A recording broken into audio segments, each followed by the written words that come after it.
Hello guys, అందరు ఎలా ఉన్నారు? అందరు బాగున్నారని అనుకుంటున్నాను. అందరికీ మహాశివరాత్రి శుభాకాంక్షలు. మేమైతే మా ఇంటి దగ్గర ఒక చిన్న టెంపుల్ ఉంది, అక్కడికి మేమందరం ఫ్రెండ్స్తో కలిసి వెళ్ళామన్నమాట. ఇక్కడ గుడి ఎంట్రన్స్లో నుంచి వీడియో తీశాను. ఇది ఎంట్రన్స్ అనమాట. ఎంట్రన్స్ ముందు పక్కన ఈ రైట్ సైడ్లో అందరికి వచ్చే వాళ్ళందరికీ ప్రసాదాలు పెట్టారు. అక్కడ ఈ చైర్లన్నీ వేసి ఉన్నాయి కాబట్టి భజన కూడా చేయడానికి పెట్టేశారు. ఇది ఎంట్రన్స్కి ముందు తులసి కోట అనమాట. ఇక్కడ స్ట్రైట్గా ఇది ప్రదర్శనలు చేసే ఏరియా అనమాట. ఇక్కడ వెళ్తా ఉంటే సుబ్రహ్మణ్య స్వామిది విగ్రహాలు ఉంటాయి. ఇక్కడ కూడా పూజ చేసుకుంటూ ఉంటారు అందరూ. అట్లనే మళ్ళీ రైట్ తీసుకుంటే గుడి బ్యాక్ సైడ్ అనమాట ఇది. అలాగే గోపురం కూడా చూపించాను. ఇక్కడైతే శివుడిది ఒక పెద్ద రంగోలి వేసాడనమాట. చాలా చక్కగా వేశారు కదండి. ఇప్పుడు లోపల గుడిలోకి అయితే వెళ్ళిపోదాము. గుడికి లోపల ఎంట్రన్స్కి ముందుగా నందీశ్వరుడు ఉన్నాడనమాట. లోపల అయితే ఎంత చక్కగా ప్రశాంతంగా ఉందో, ఆ ఏరియా అయితే ఎంత చక్కగా నీట్గా ఉందో. కూర్చొని అందరూ మంచిగా అభిషేకాలు చక్కగా చేసుకుంటున్నారు, పూజలు చేసుకుంటూ ఉన్నారనమాట.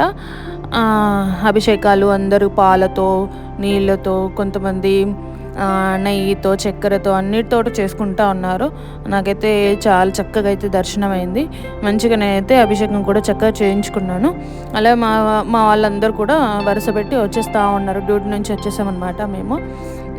ఇంకా చాలామంది వస్తూ ఉంటారు, రష్ ఎక్కువ అవుతారు అనేసి త్వరగా వచ్చేసి మేము కూడా దర్శనాలు చేసేసుకున్నాము. ఆ తర్వాత చిన్నగా బయటకు వచ్చేసి అక్కడ కూర్చున్నాం మేమందరము. కొద్దిసేపు కూర్చొని ప్రసాదాలు తినేసేసి మంచిగా ఆ టెంపుల్ని చూసుకుంటూ ఎవరు వాళ్ళు కోరికలు కోరుకుంటూ ఉన్నారనమాట. చాలామంది వచ్చారు ఇక్కడికి. ఈ శివరాత్రి అప్పుడు ఉపవాసాలు, జాగాలు చేస్తూ ఉంటారు కదా. తెలిసి చేసిన తప్పులు, తెలియక చేసిన తప్పులు అన్నీ తొలగిపోవాలి అంటే మనము శివ అని ఆ శివుని స్మరిస్తూ ఉండాలి ఎప్పుడు కూడా.